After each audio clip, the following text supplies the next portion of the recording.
Hello, question number 50. Find current I by superposition theorem. Solution.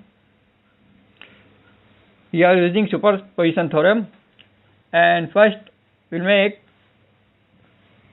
10 volt DC short circuit and keep only current source 5 ampere used by current divider network.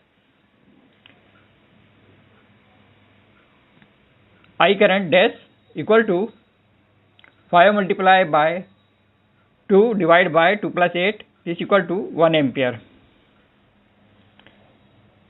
In next we using the Ohm's law. First we make current source open circuit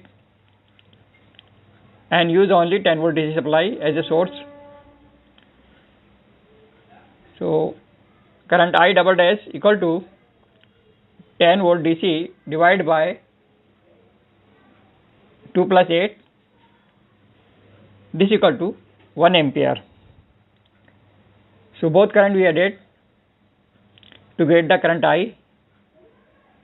This equal to 1 plus 1, 2 ampere. Okay, thank you.